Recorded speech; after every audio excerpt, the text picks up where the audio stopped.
आपका स्वागत है नमस्कार नमस्कार मिश्र जी। जी, आपका स्वागत है हमारे चैनल पर आने के लिए। और एक अरसे के बाद बातचीत हो रही है। धन्यवाद धन्यवाद। इसके पहले जब हम लोग या। इसके पहले जब हम लोग बातचीत किए हैं तो देश की राजनीति के बारे में बातचीत हुई है आपसे, और शासन प्रशासन के बारे में बात होती रही है। आज देश के सामने दो विषम परिस्थिति है और आपका एक बहुत लंबा अनुभव है, शासन चलाने का भी, राजनीति करने का भी और देश चलाने का भी। तो आज हम आपसे इन दो विषम परिस्थितियों के बारे में, ये जो दो महामारी खड़ी है इंसानियत के सामने, देश के सामने, उसके बारे में हम आपकी राय जानना चाहेंगे, हम आपका अनुभव जानना चाहेंगे, और आपके अनुभव और आपकी राय हम अपने दर्शकों तक और शासन तक पहुंचाने की कोशिश करेंगे। तो सबसे पहले तो हम बात करना चाहेंगे भूख। जरूर जरूर।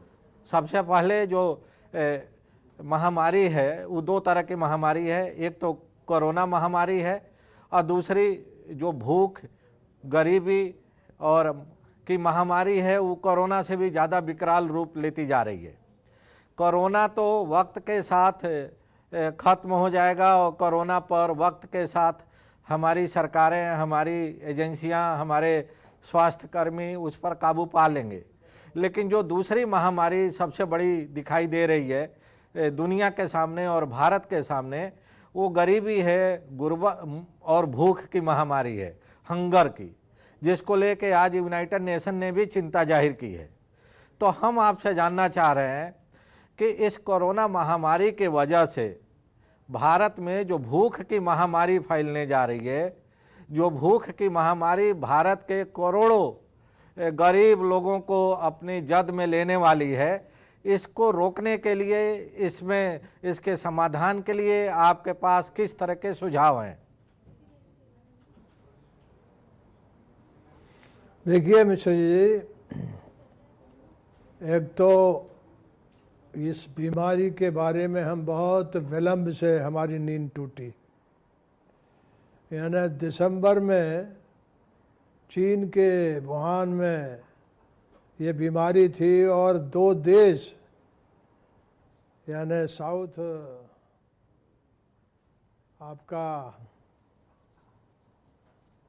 कोरिया और ताइवान, ये दोनों ने उसी समय कदम उठाए। ये बीमारी जो है उसका हल्ला एक दिन में नहीं हुआ, दिसंबर से लेकर जनवरी, फरवरी, मार्च में हम उठे। तब तक तो इस बीच में हम बहुत सी जो आपने सबसे बड़ी बात की, जो इस देश की प्रोडक्शन करने वाली फोर्स है, मेहनत करके उत्पादन करने वाले लोग हैं, उन लोगों की सबसे ज़्यादा तबाही इस बीमारी के बाद हो गई। अब आप देखिए कि हम कुछ लोगों को जो अपने हैं, जो एफिलेंट लोग हैं, उनको जहाज़ से बुला रहे हैं, उनकी ठीक से हमने जांच भी नहीं कराई, यानी टेम्परेचर ले लिया और तमाशा करके छोड़ दिया। इसके बाद आप यानी लग्जरी बस में बच्चों को ले जा रहे हैं। वो कोई, मैं उसका विरोध नहीं कर रहा हूँ, लेकिन जो गरीब तबका है, जो मेहनत कश लोग हैं, जो दिन भर मेहनत करते हैं, यानी रोज़ कुआं खोलते हैं और पानी पीते हैं, वो ह्यूमन बीइंग हैं। उनकी भी उसी तरह की भावना है माँ, बेटे, भाई, बहन के लिए, जिस तरह बाकी सब लोगों की है। और उनके बारे में हमने जरा सा भी प्लान नहीं किया, जरा सा भी नहीं। यानी परिवार बट गए हैं, आधे चले गए हैं, आधे गांव में हैं, आधे यहाँ हैं। अब आप बताइए, इस तरह की स्थिति में जो लोग भी हैं वो इस देश के 40% लोग हैं, और उनके बारे में हमारा यानी कोई प्लान नहीं है। यानी आप बस से ला रहे हो, प्लेन से ला रहे हो, इसमें भी तो आप प्लान कर सकते हो। एक डिब्बे में 70-72 आदमी बनते हैं, आप इसमें 30 ले जा सकते हो, 25 ले जा सकते हो, और आपके पास इतनी ज़्यादा फोर्स है, आप लगाइए उसको। पैरामिलिट्री फोर्स है, ये है फोर्स है, यानी उन लोगों के जो परिवार का विभाजन है वो सिर्फ उनको भोजन मिलेगा तो वो इंसान की संतान है। आप जानवर को, पशु पक्षी को भोजन मिलेगा, सेटिस्फाइड हो जाएगा। इंसान अकेले भोजन पर नहीं रहता है, उसकी चिंताएं जो है वो बेटा बेटी, भाई बहन, पति पत्नी, माँ बाप, ये सारे रिश्ते, मोहल्ला, ये सारे रिश्ते जो बाकी तबकों के लिए है, ऊंचे तबके के लिए, उनके लिए भी है। तो शरद जी आपका आप दिसंबर में ये केस आया है। जी जी बोलिए बोलिए, जी आप कुछ कह रहे थे शरद जी। यानी दिसंबर में चीन के अंदर ये बीमारी आ गई और उसी दिसंबर में ताइवान ने और दक्षिण कोरिया ने अपने कदम उठा लिए। यानी आप दुनिया में जो आपका विदेश मंत्रालय है और सब आपके पास तंत्र देश की जनता ने दे के रखे हैं, आपको खबर कब मिलती है, यानी एक्शन कब करते हैं आप? यानी दिसंबर, जनवरी, फरवरी और मार्च में आप करते हैं, जब यानी बिहार, मध्य प्रदेश की ओथ हो जाती है और आप नमस्ते आपका जो नमस्ते ट्रंप हो जाता है अमेरिका के राष्ट्रपति के लिए, वो नमस्ते कर रहे हैं आप उसके सामने। मतलब यानी उस समय जब दुनिया में फैल गया है और उसने जो आपका अमेरिकन राष्ट्रपति है, उसने, डोनाल्ड ट्रंप ने भी इतनी बड़ी गलती की है कि सबसे ज़्यादा आज अमेरिका फर्क भुगत रहा है। वो भी मस्ती में था, वो भी नमस्ते कर रहा था, नमस्ते करते घूम रहा था। शरद जी आपकी बातचीत से लग रहा है कि आप शायद ये कहना चाह रहे हैं कि ये जो कोरोना महामारी है ये अमीरों के जरिए भारत पहुंची है, ये गरीबों की बीमारी नहीं है और ये इन्फेक्शन के कारण अमीर तबका है जो कि विदेशों से ये बीमारी गिफ्ट के तौर पर भारत लेके आया। आप क्या ये कहना चाह रहे हैं?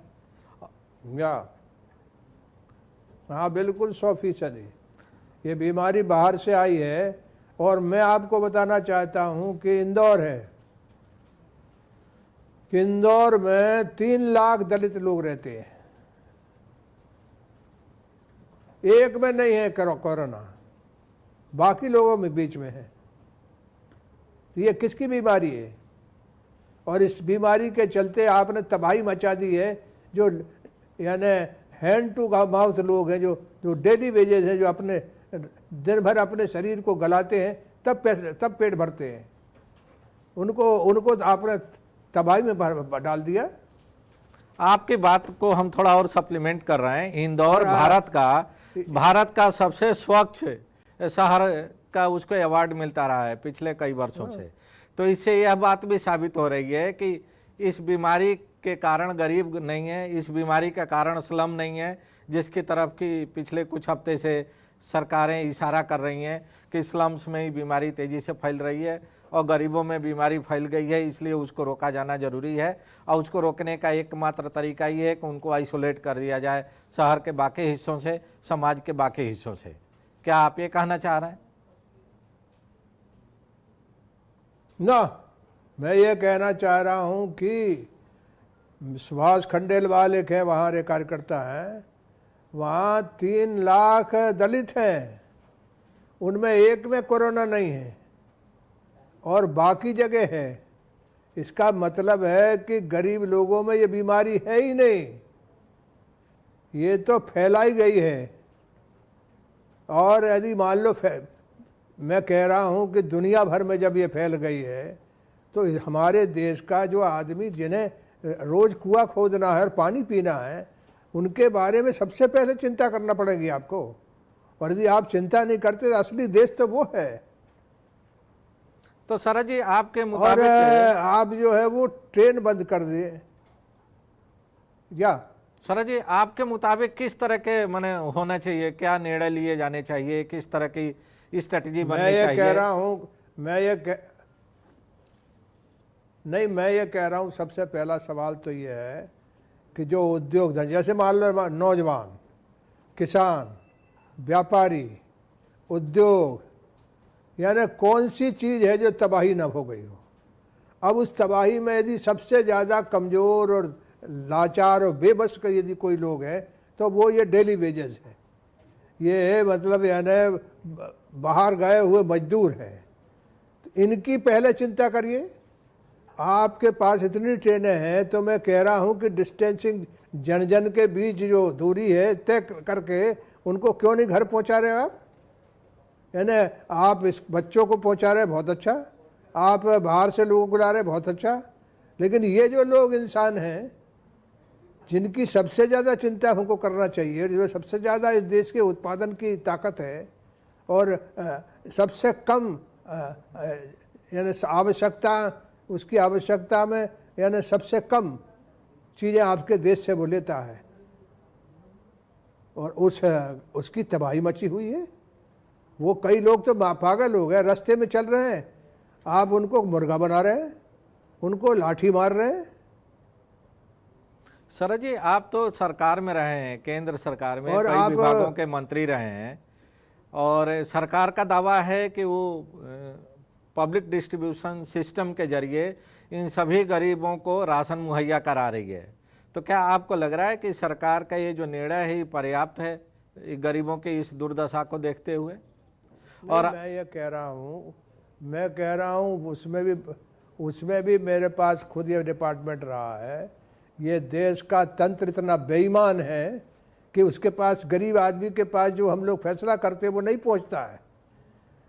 खैर, जो इस बात के विस्तार पे नहीं जाता मैं, इतना अनाज है और ये उससे शराब बना रहे हैं, ये कोई बात है ना। और एक बात समझिए कि वो आपके देश से जो डेली वेजेस है, मजदूर है, बनिहार है, वो आपसे सबसे ज़्यादा इस देश में अपनी थोड़ी बहुत आवश्यकताएं लेता है। बाकी जो है लोग तो कई तरह के इस देश से सुविधाएं लेते हैं, वो तो कम से कम सुविधाओं में है। मकान उसके पास है नहीं है, ठहरने को उसके पास है नहीं है, एक कमरे में 10-10, 20-20 लोग बैठ सो रहे हैं, और वो जब निकलता है तो उसको मुर्गा बना रहे हैं, लाठी से मार रहे हैं आप। और फिर बस से क्यों लोगों को ले जा रहे हैं? फिर आप जहाज से क्यों लोगों को ला रहे हैं? तो भारत के संविधान में तो सबको बराबरी मिली हुई है। सर जी, एक और समस्या अब देखने को मिल रही है धीरे धीरे। जी जी, हाँ बोलिए। मिश्र जी, ऐसा अन्यायपूर्ण यानी तंत्र दुनिया में कहीं नहीं है। अब जैसे आप देखिए डॉक्टर्स हैं, दुनिया में सबसे ज़्यादा यदि कोरोना के पीड़ित हैं डॉक्टर हो गए, जो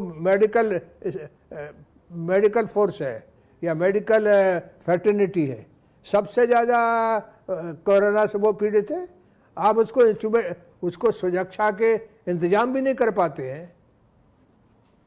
आज उसकी हड़ताल चल रही है। अभी उनके लिए जो मेडिकल किट आया था उसमें खराबी पाई गई है। सर जी, अभी जो मेडिकल किट आयात किया गया था वो भी खामी पाया गया है उसमें, और सरकार ने उसको रोक दिया है। हाँ नहीं, चीन से आया है, अब आया देर से और अब खराब है, वो काम का नहीं है, उसमें भी समय लगेगा। और असली बात यह है कि यदि लोगों की एक एक की जांच नहीं होगी तो हकीकत पता कैसे चलेगा कि कोरोना किस किस को है। तो भारत में तो अमेरिका की तुलना की जा रही है। भारत में तो सर जी, भारत की सरकार अमेरिका की तुलना कर रही है, कह रही है कि अमेरिका में कोरोना से मरने वालों की तादाद ज़्यादा है, लेकिन अमेरिका ने तो लॉकडाउन नहीं किया है। तो इसलिए, और अमेरिका में जितना टोटल टेस्ट हुआ है उसकी तुलना में भारत में टेस्ट की संख्या बहुत कम है। तो भारत की तुलना क्या अमेरिका से किया जाना उचित है? नहीं, मैं मिश्र जी, मैं ये कहना चाहता हूँ, ये एक तरह से यानी अब अपनी बुद्धि का यानी मुझे तरस आता है। सवाल यह है कि इस देश के आदमी जो हैं वो सबसे ज़्यादा गरीब आदमी में इम्यूनिटी है, क्योंकि वो किसी तरह की परिस्थिति में जीता है। उसके यहाँ कोई सफाई का इंतजाम नहीं, कोई पानी का इंतजाम नहीं, कई जगह कुछ कितने तरह के अभाव में जीता वो, तो उसको तो उसका शरीर तो आदी है कई तरह की दिक्कत से, और इसलिए कोरोना उसमें था ही नहीं। और मैंने आपके इंदौर में बताया कि वहाँ एक बहुत सक्रिय आदमी है सुभाष खंडेलवाल, आप जाकर के सर्वे कर लीजिए कि दलितों में एक में नहीं हुआ कोरोना। यही आपको आकर के जबलपुर में देख लीजिए, और यहाँ जो है वो दिल्ली में सबसे ज़्यादा हो रहा है, जहाँ सैनिटाइजर भी है और फॉगिंग भी इसलिए है, और हमने दिल्ली को उन जगहों पर ज़्यादा हो रहा है जहाँ सैनिटाइजेशन ज़्यादा है और फॉगिंग ज़्यादा है। भैया सवाल यह है ना कि ये बीमारी है, इससे मुकाबला करना पड़ेगा और हम सब लोग तैयार हैं, मगर बात यह है ना कि आप ऐसा पार्शलिटी करेंगे, पक्षपात करेंगे, और हम इंसान हैं, राजनीतिक छोड़ दो, गांव से आए आदमी हैं, हम जानते हैं मजदूर की ज़िंदगी क्या होती है, किस तरह जीता है वो। आज उसकी किस तरह से, ये जो आपका बाहर गया हुआ मजदूर है, आप मिश्री जी जान लीजिए कि उसकी ज़िंदगी में ऐसी तबाही कभी आई नहीं जैसी इस बार आई है।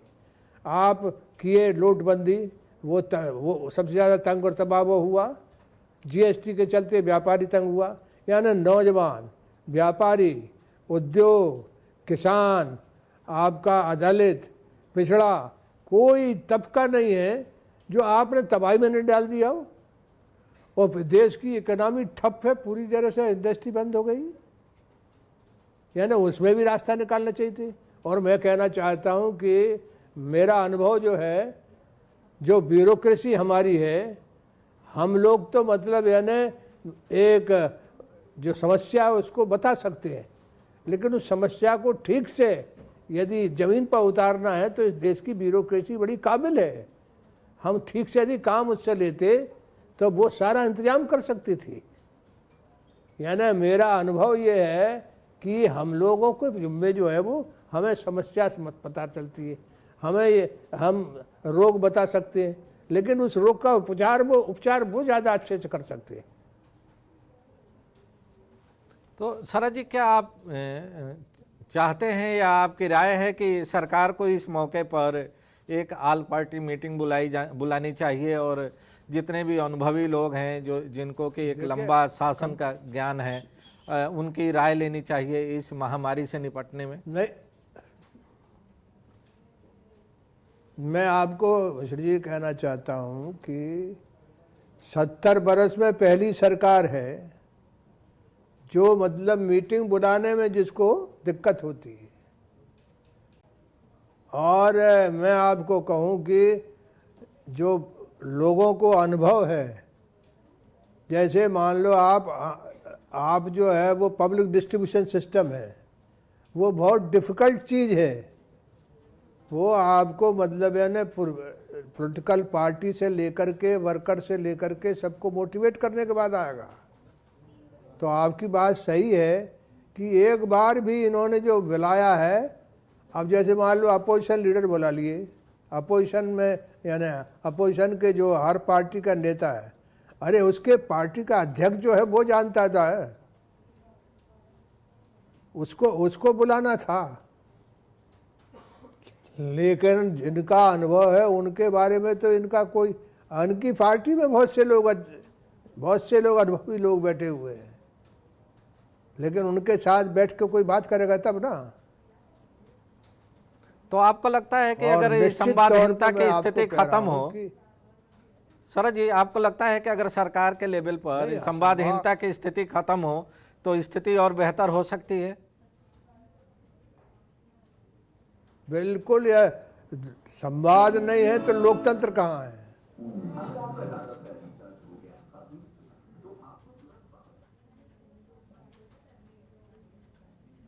तो ये जो तरीका है सरकार का इन दो महामारियों से लड़ने का, इसको आप पर्याप्त नहीं मानते हैं? जो भी आपने मेरे से पूछा इसका नहीं, आपसे जो पहला सवाल पूछा कि जिनको अनुभव है, 70 बरस में आप बताइए कि कब कौन सरकार ने अनुभवी लोगों को इग्नोर किया है? इन्होंने किसको बुलाया? मैं सरकार से निवेदन करूंगा कि किसको बुलाया आपने?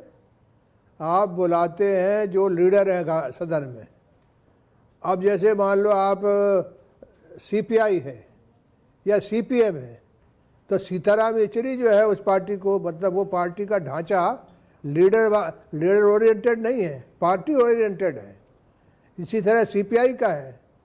इसी तरह से हर पार्टी में, कुछ पार्टियों में जरूर मालिक जो सत्ता में है वही मालिक है, लेकिन जिन लोग जैसी पार्टियां हैं वही असली पार्टियां हैं। उनको उनको बुलाने में आपके प्राण निकल रहे हैं। वो आज थोड़ी आपसे लड़ने वाले हैं। वो तो सुझाव देंगे। जैसे मान लो आपके ये जो मजदूर है, ये जो आपका यहाँ से वहाँ तक केरल तक आदमी फैला हुआ यूपी और बिहार का, इसका समाधान बैठ कर के कैसे निकाले? यानी आपने चुपचाप ऊपर ऊपर निकाल लिया कि जहाज से लोग बुला लिए, तो जहाज में जो है वो आदमी के बीच में जो अंतर है, यानी जो आप डिस्टेंसिंग कह रहे हो, तो डिस्टेंसिंग जो है वो जन जन के बीच में जो दूरी है, वो दूरी जो है उनकी कैसे मेंटेन कर ली आपने? और आपने बस में मेंटेन कैसे कर ली लोगों के बीच में दूरी? तो वो क्या आप ट्रेन में और बसों में लोगों को ले जा करके नहीं कर सकते क्या? माने गरीबों के बीच में डिस्टेंसिंग करना मुश्किल है। इसका मतलब तो ये है ना कि गरीबों के बीच में डिस्टेंसिंग करना मुश्किल है, अमीरों के बीच में डिस्टेंसिंग लागू करना आसान है। आसान है, आसान है। यानी ये कभी किस दुनिया भर में बीमारी है, दुनिया भर में बीमारी मिश्र जी है, लेकिन ये हालात हैं ऐसे। यानी आपने आज भी जो है वो एक सेक्शन जो एफिलेंट है वो अलग मज़ा मार रहा, जो बीच का है वो लग्जरी बस में चल रहा, और ये जो पिस रहा है इसको जा रहे, तो आप यानी बांद्रा पे इकट्ठा हो रहा तो मस्जिद दिखा रहे हो कि मस्जिद को दिखा रहे हो, देखो कि मस्जिद, यानी ऐसा बेवकूफ़ बना रहे हो कि मुसलमान चले आए। अरे आज भी आप नहीं मान रहे हो ये। अच्छा सर जी, आपका इतना लंबा अनुभव है राजनीति में भी, आपके यादाश्त में इस तरह की महामारी कभी भारत में आई थी क्या इसके पहले? नहीं, कभी नहीं आई, और ना कभी ऐसी अनारकी मैंने देखी। जब जैसे नोटबंदी, ऐसा तमाशा हो गया। अच्छा, आप ये आज सबसे बड़ी बात है, यानी हम जो है वो यानी दिसंबर, जनवरी, फरवरी, मार्च में हमने लॉकडाउन किया। अरे मार्च में किया तो 10 दिन पहले यदि उड़ जाते, खड़े जाते, वो तो लोग, कोई प्रधानमंत्री थोड़ी कर रहा, कोई मंत्री थोड़ी कर रहा, वो तो ब्यूरोक्रेट करते हैं। आप 4 दिन 6 दिन पहले से कहते थे भाई घर जाओ, हम लॉकआउट करने, देश को लॉकआउट करेंगे, जेल खाना बनाएंगे देश को, आप चले जाओ। यानी कोई प्लानिंग नहीं है, खड़े हुए और बोल दिया। सर जी, पॉलिटिकल इमरजेंसी और सर जी, आप इमरजेंसी में जेल में भी रहे थे। मैं थोड़ा आपका संस्मरण जानना चाह रहा हूं कि वह जो इमरजेंसी थी, पॉलिटिकल इमरजेंसी, उस इमरजेंसी में और ये जो हेल्थ इमरजेंसी जिसको कहा जा रहा है, इसमें दोनों में सिविल राइट और फंडामेंटल राइट किस में ज़्यादा था? मैं आपको सही बता रहा हूँ, बहुत साथी हमारे जो सरकार में वो भी हमारे साथ थे। ये जान लीजिए कि वो इमरजेंसी जो है वो चंद मुट्ठी भर 1 लाख लोग थे हम लोग, उनके सर पर थी। और जनता को मतलब यानी इसमें कोई शक नहीं कि जो लोकतंत्र के बहुत से तंत्र हैं, जैसे मान लो पत्रकारिता है, यानी कई तरह की चीज़ें ऐसी थी जो जिन पे सेंसर था। लेकिन आज तो जो है वो कोई चीज़ ही नहीं, मैं घर से नहीं निकल सकता।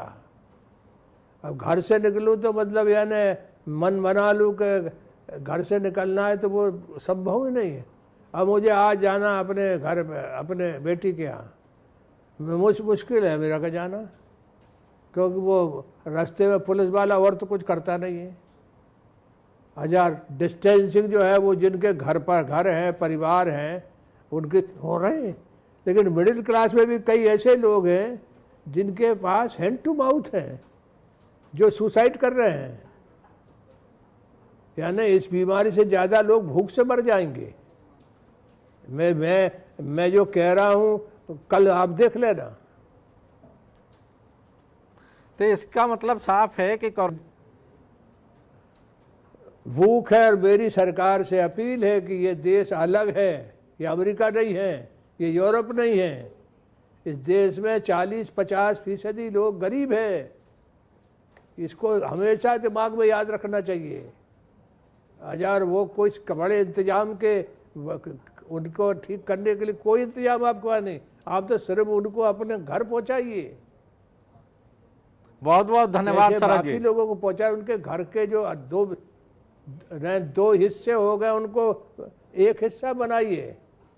माँ बहन बेटी यहाँ है, भाई बहन वहाँ है, यानी कई तरह के अंतर हो गए उसमें।